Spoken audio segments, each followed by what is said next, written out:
लोग बायोलॉजी पढ़ रहे हैं NCERT बोर्ड से, और ये 10+2 का है।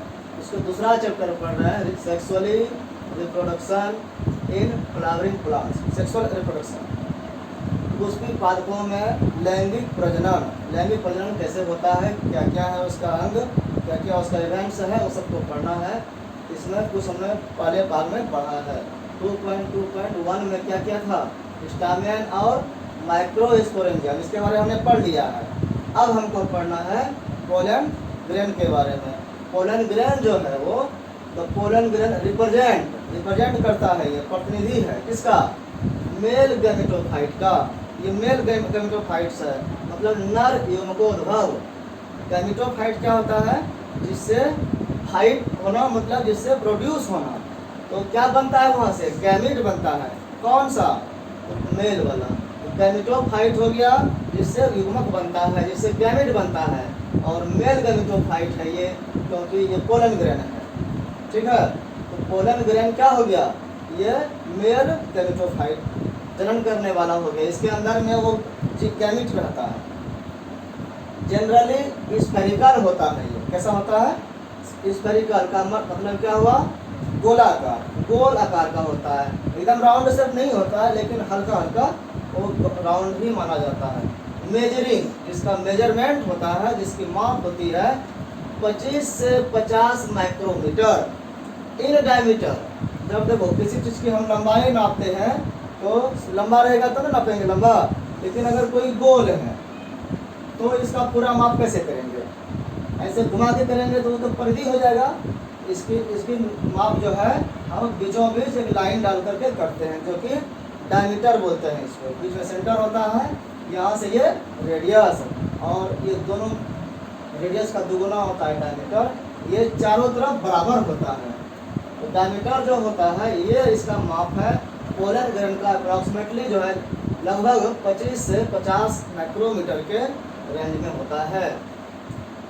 It has 2 layered wall. ये जो होता है पोलन ग्रेन, इसका जो स्ट्रक्चर गोलाकार है, उसमें 2 लेयर होता है, 2 परत से वो ढका हुआ होता है। इसमें गैमेट होता है ना, गैमेट भीतर में होता है, बाहर से सुरक्षा के लिए 2 लेयर रहता है। तो 2 लेयर्ड वॉल मतलब दीवार, परत, 2 परत से वो ढका हुआ होता है। वो 2 परत क्या क्या है, एक है एक्साइन, दूसरा है इंटाइन। ये हो गया बाह्य चोल और ये हो गया अंतःचोल। चोल मतलब चोला, एक ऊपर का कवर। तो ये एक्स मतलब होता है बाहर, क्या होता है, एक्स मतलब बाहर, और इन मतलब क्या होता है, अंदर। वर्ड से ऐसे याद रखना, एक्स मतलब बाहर और इन मतलब अंदर। एक्साइन और इंटाइन जो है इंटरनल बोलते हैं, एक्सटर्नल इंटरनल। तो ये एक्साइन हो गया बाहरी कवर और इंटाइन हो गया इंटरनल कवर। तो ये 2 तरह का है। इसमें क्या अंतर है, बाहर वाला तो सुरक्षा करेगा और भीतर वाला उसका नरिशमेंट करेगा। तो ये जो एक्साइन है वो हार्ड आउटर लेयर, बाहरी है, लेकिन कैसा है, बहुत हार्ड होता है, बहुत टफ होता है। मेड अप ऑफ स्पोरोपोलेनिन, किस चीज़ का बना होता है वो, मेड अप मतलब बना होना, किसका बना होता है, स्पोरोपोलेनिन का। ये पूछा जाता है, ठीक है। स्पोरोपोलेनिन जो होता है मोस्ट रेसिस्टेंट ऑर्गेनिक मटेरियल है, ऐसा मटेरियल है जो कार्बनिक पदार्थ है और सबसे ज़्यादा टफ है। उसको कोई गला नहीं सकता है, कितना टफ होता है। हाई टेम्परेचर, उसको बहुत ज़्यादा टेम्परेचर में दे दें आग में की तरह, तो भी वो बर्बाद नहीं होता है। स्ट्रॉन्ग एसिड, उसको एसिड में डाल दें तब भी वो नहीं गलेगा। अल्कलाइन मटेरियल में भी वो नहीं गलता है, मतलब इतना रेसिस्टेंट होता है, इतना प्रतिरोधी क्षमता वाला होता है। बस मतलब क्या है, स्पोरोपोलेनिन जो है अभी ऑर्गेनिक मटेरियल में सबसे टफेस्ट मटेरियल है, सबसे स्ट्रॉन्ग मटेरियल है, और इसी से बना हुआ है आउटर लेयर, जो कि कहलाता है एक्साइन। इसका मतलब पोलन ग्रेन जो अंदर में है वो बहुत ही सुरक्षित है, लेकिन ये पूरी तरह से ढका हुआ नहीं रहता है। ये क्या रहता है, थोड़ा सा एक जगह खाली रहता है। अगर पूरा पैक रहेगा तो अंदर से जब निकलेगा कैसे, फिर अंदर का जो गैमेट है बाहर निकलने का जगह चाहिए ना, तो वो जगह क्या है प्रोमिनेंट अपर्चर। एक छोटा सा अपर्चर होता है, अपर्चर मतलब छेद, वो छेद कहलाता है कॉल्ड जर्म पोर्स। क्या कहलाता है? जर्म कोश। जर्म मतलब जहाँ से जनन होता है, और कोर मतलब छिद्र, जनन छिद्र, जर्मिनेशन जहाँ से होता है वो हो गया जर्म कोर। ये किसमें है? एक्साइन में। क्योंकि ये टफ है, तो टफ अगर हम दीवार बनाए हैं अपना बाउंड्री, तो निकलने के लिए कहीं ना कहीं गेट देना पड़ेगा, तो वो गेट ही है ये germ core. Well preserved as fossil, ये जो इतना हार्ड लेयर है, इसीलिए इसको फॉसिल की तरह से, जीवाश्म की तरह से बहुत दिनों तक इसको रख सकते हैं। प्रिजर्व मतलब संरक्षित करके रखना, बचा के रखना, ताकि बर्बाद ना हो सके। इसलिए वेल मतलब अच्छी तरह से इसको बचा के हम रख सकते हैं एज फॉसिल्स, फॉसिल की तरह। अगर हम चाहे संरक्षण करके रखें कुछ दिनों तक, तो हम रख सकते हैं इसको। एग्जिबिट ए फैसिनेटिंग अरे, ये एक स्ट्रक्चर दिखाता है, अरे उसका design of pattern and design. इस तरह से अरेंज होता है ये एक्साइन कि ये आराम से प्लेन प्लेन नहीं रहता है, बहुत डिजाइनिंग इसमें क्या हुआ, इंजीनियरिंग का कमाल है इसमें, प्रकृति का।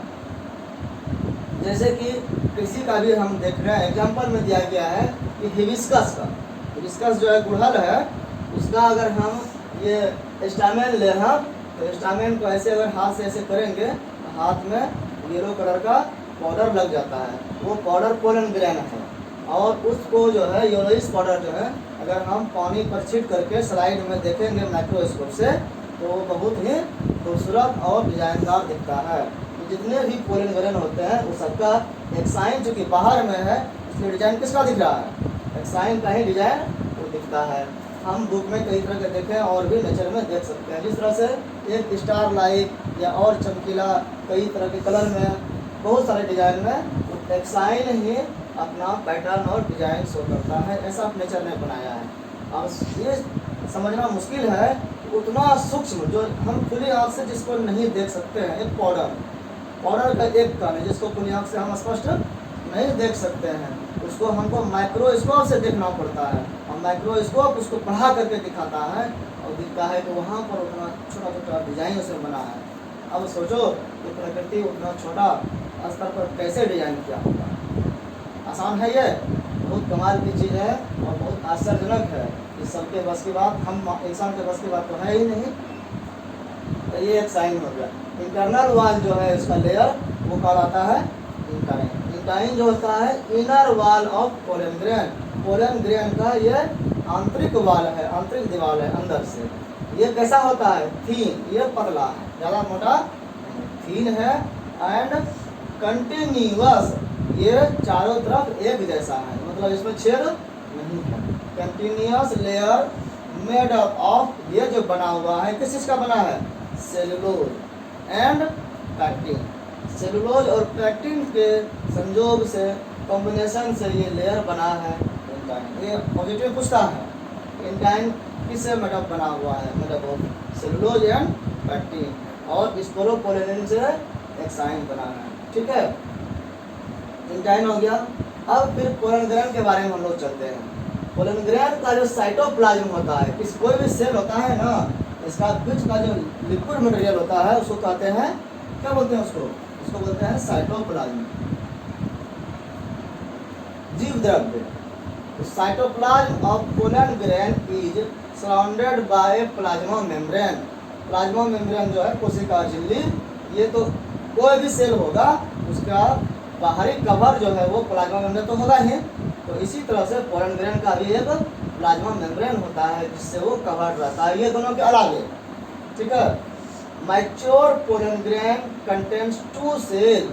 जब ये पोलन ग्रेन है, धीरे धीरे इसमें डेवलपमेंट होता है, तो ये मैच्योर हो जाता है, परिपक्व हो जाता है, तो इसमें 2 सेल बन जाता है। यही कह रहा है कि 2 सेल, इसमें कितना सेल हो जाता है? 2 सेल। तो ये एक स्ट्रक्चर है, ये एक पोलन ग्रेन का सेल है, और इसमें बीच इसका एक 2 लेयर है, 2 दीवार है ना, एक हो गया एक्साइन, एक हो गया इंटाइन। और ये जो है इसमें न्यूक्लियस, ये धीरे धीरे जब डिवीजन होता है तो उसमें लंबा होता है। पहले सबसे पहले क्या होता है? लंबा। 2 गो पोल बनता है और 2 गो पोल उसको खींचता है, खींच करके लंबा बनता है। उसके बाद ये 2 पार्ट में बढ़ जाता है। ठीक है, सेल डिवीजन का प्रोसेस है ये। और 2 पार्ट में बनने के कारण ये क्या वो कोशिका हो गया? दो कोशिका, एक ये वाला, ठीक है, इसमें ये सेल द्रव्य है साइटोप्लाज्म, और इसमें एक दूसरा है ये। एक कोशिका बना बड़ा वाला, एक कोशिका बना छोटा बना। ये एसिमेट्रिक स्पिंडल बना, ये लंबा न्यूक्लियस हो गया, दो पार्ट में बना। इसी को कहते हैं एगो वेजिटेटिव सेल और एक को कहते हैं जेनरेटिव सेल। तो ये दो सेल होता है एक पोलन ग्रेन में। ये कब होगा? शुरू में नहीं होगा। कब होगा? जब ये मैच्योर हो जाएगा, जब ये परिपक्व होकर का डेवलपमेंट इसका कंप्लीट हो जाएगा, ये जनरेटिव सेल होता है।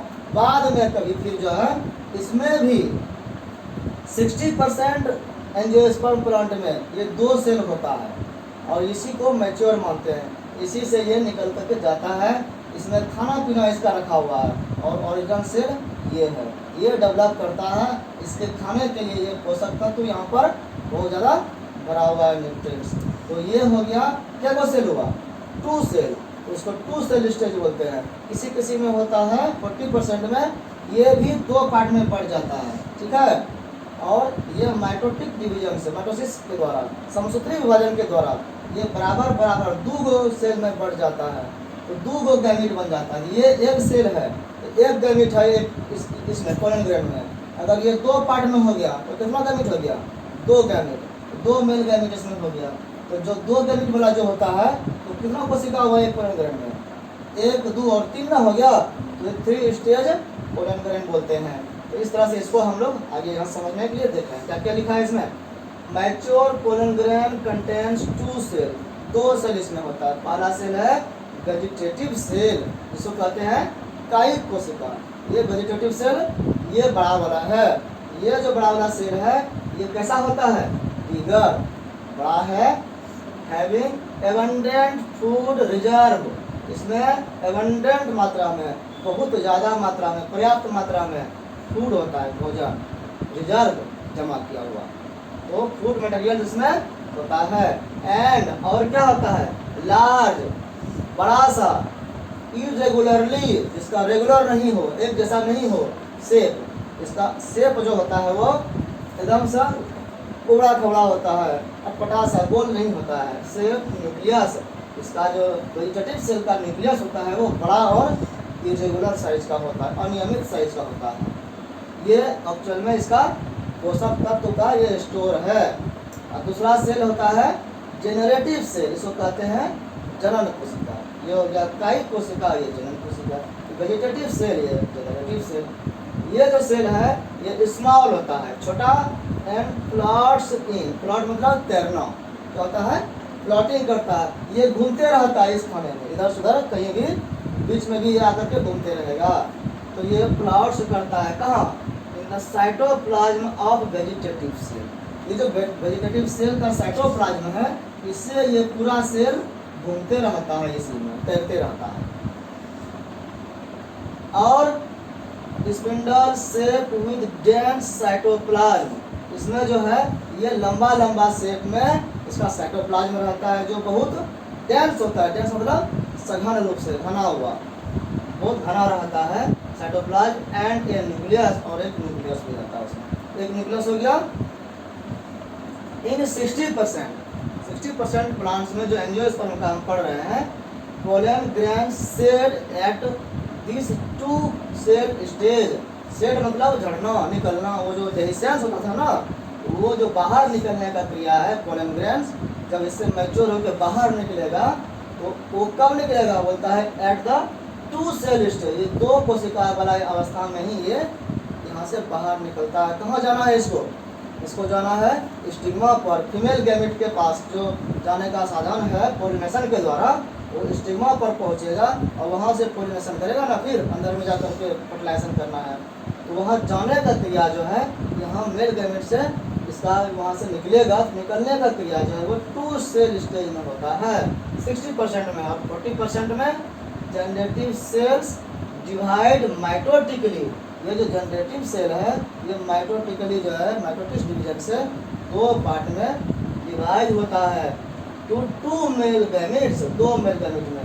And then shed at 3 cell stage. तब क्या वो स्टेज हो गया? यहाँ पर 3 गो सेल वाला स्टेज हो गया। तो 40% में ऐसा होता है। अब और देखते हैं, ये पोलन ग्रेन का स्ट्रक्चर हो गया। अब ये और क्या क्या है, pollen grains of some species. अब ये जो कई जातियों के, कई पौधों के जो पोलन ग्रेन होते हैं, कुछ कुछ पौधे का जो पोलन ग्रेन है वो काउज कारण बनता है, वो करता है क्या, सीवियर एलर्जी, वो एलर्जी का रूप में काम करता है। एलर्जीज होता है ह्यूमन बींग्स के लिए, मानव के लिए बात हो रही है, वो एलर्जी पैदा करता है। And bronchial applications, bronchial, bronchi क्या है, हमारे लंग्स का ये पहुँचने का नली है, श्वास नली समझो उसको, तो उसमें इन्फेक्शन करता है, उसमें प्रॉब्लम करता है। ये बहुत सारा पोलन ग्रेन इतना सूक्ष्म होता है ना कि हवा में तैरता है, और हम श्वास लेते हैं जब हवा को, हमारे नाक के द्वारा वो अंदर चल जाता है पोलन ग्रेन, और जब जाता है तो हमारे वो यहाँ गले में खुशखुशी लाता है, कफ का जनरेशन करता है, वो एलर्जी पैदा करता है। Causing chronic respiratory disorder, cause करता है, वो क्या करता है, क्रोनिक मतलब बहुत कठिन, बहुत बड़ा, बहुत पुराना बीमारी जब होता है ना, बहुत मुश्किल से ठीक होने वाला, उसको कहते हैं क्रोनिक। और रेस्पायरेटरी, रेस्पायरेशन संबंधित, श्वसन संबंधित जो बीमारी है। और डिसऑर्डर्स, जो ऑर्डर से डिसऑर्डर कर दे, बिगाड़ दे वैसे काम को, ठीक है। कॉजिंग क्रोनिक रिस्पायरेटरी डिसऑर्डर्स, हमारे डिसऑर्डर्स को वो पैदा करता है, रेस्पायरेटरी श्वसन संबंधी बीमारी को पैदा करता है। जैसे एग्जाम्पल है अस्थमा, अस्थमा दमा है ना, हफ्सी है, उसमें हम श्वास नहीं ले पाते हैं सही से, हमारे नली में वो जाम होने लगता है, बाद में वो फेफड़ा में पानी भरने लगता है, निमोनिया लायक हो जाता है। ब्रोंकाइटिस, उसमें इन्फ्लामेशन हो जाता है ब्रोंकिया में। इस तरह का श्वसन संबंधी जितनी बीमारी हैं उसको कुछ न कुछ पैदा करता है ये।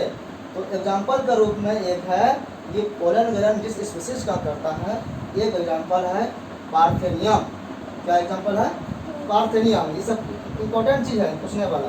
पार्थेनियम इसी को कहते हैं कैरोट ग्रास, ये जो है गाजर घास, ये जो है कैम इनटू इंडिया, ये इंडिया का नहीं था, इंडिया में आया। कैसे आया, एज ए कंटामिनेंट, ये प्रदूषक के रूप में आया, ये गंदगी के रूप में आया। कहाँ से, विद व्हीट, व्हीट मतलब गेहूँ, जब हम लोग गेहूँ बाहर से लाते थे तो विदेशों से गेहूँ का जब आयात हुआ तो गेहूँ के उत्पन्न के साथ ये घास का पौधा भी, बीज भी, पोलन ग्रेन भी आ गया यहाँ।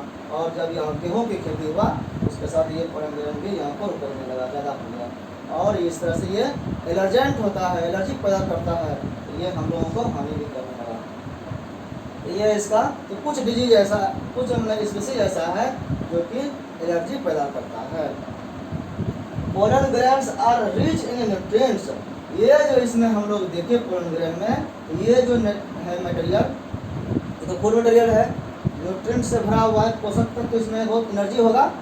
तो इस एनर्जी पर साइंटिस्ट का ध्यान गया, यही कहा जा रहा है pollen grains are rich in nutrients, nutrients मतलब पोषक तत्व, उससे उसमें ये भरा हुआ है। Use as tablet and syrup, इसका प्रयोग करके, इसको जमा करके, इसको टैबलेट के रूप में, सिरप के रूप में पीने लायक बनाया गया।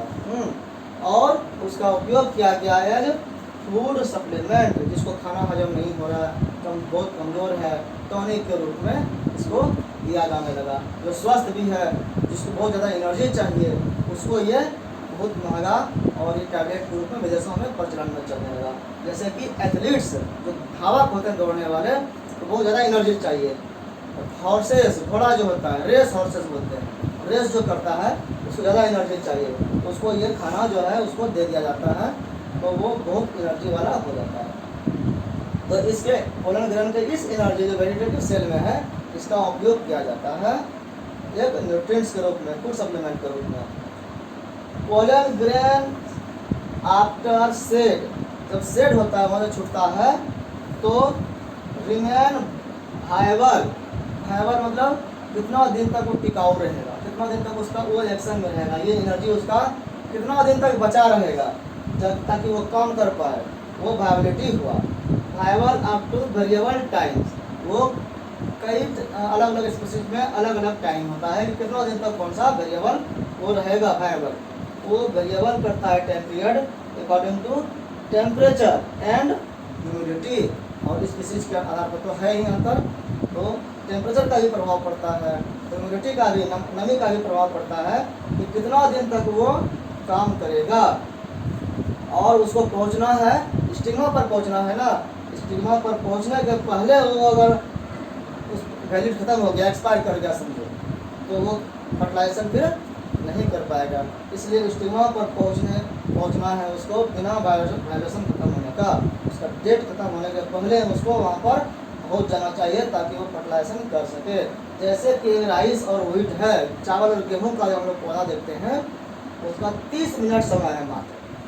अगर जैसे यहाँ से पोलन निकला तो 30 मिनट के अंदर में, आधा घंटा में वो वहाँ पर पहुँच जाए स्टिग्मा पर, तभी वो तो बगल में ही रहता है, तुरंत पहुँच जाएगा तो ठीक है। कभी कभी ऐसा होता है कि फूल आया हुआ है धान में देखते हैं और हवा का झोंका पड़ गया, बारिश हो गई, पूरा घास नाश हो जाता है, फिर वो फर्टिलाइजेशन नहीं हो पाता है। तो क्या हो जाता है, खखरी खखरी बोलते हैं ना, भूस बिना चावल वाला धान, वो क्यों हो जाता है, क्योंकि उसमें फर्टिलाइजेशन नहीं हो पाया।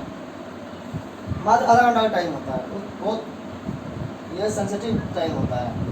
मेंबर ऑफ जैसे रोसेसी है, लेगुमिनेसी है, सोलेनेसी है, इस सब में कई मंथ का रहता है पीरियड, महीनों दिन तक वो चलता है, उसकी ज़िंदगी वो काम कर सकता है। अब ये जो इसका टाइम पीरियड है ये तो बहुत कम है, इसको बढ़ाने के लिए क्या कर सकते हैं, क्या इसको हम कुछ दिन तक और बढ़ा सकते हैं?